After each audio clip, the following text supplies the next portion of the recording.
অনেক দিন মুভি দেখতে যাই না। আর কার সাথে যাব, কে কখন যাবে, সবাই ব্যস্ত।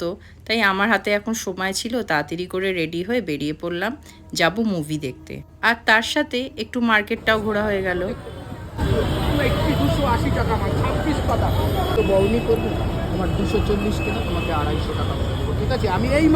ঘুরে ঘুরে একটু মার্কেটটা দেখে নিলাম।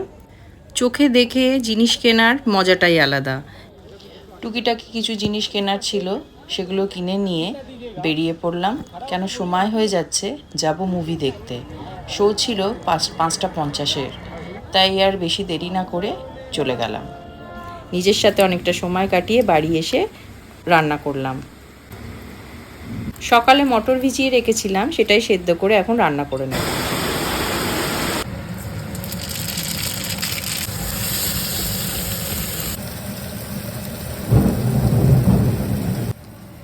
যা যা বেসিক মশলাগুলো দিতে হয়, ধনে, জিরে, লঙ্কা সমস্ত কিছু দিয়ে একদম খুব সিম্পলভাবেই মটরটা রান্না করলাম। আর জল দিয়ে দিয়েছি, একটু কষা কষা হয়ে গেছে, তেল ছেড়ে গেছে। এরপরে আমি মটরটা দিয়ে তৈরি করে নিলাম মটর ঘুগনি।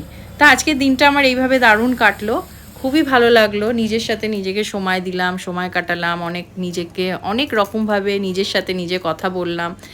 আর এইভাবেই আজকের দিনটা আমার শেষ হয়ে গেল। খুব ভালো লাগলো, আর সেটাও তোমাদের সাথেই শেয়ার করলাম। আর এদিকেও দেখো, ভাজা মশলা, কাঁচা লঙ্কা, লেবু দিয়ে তৈরি ঘুগনি মটর। তাহলে এখনকার জন্য টাটা।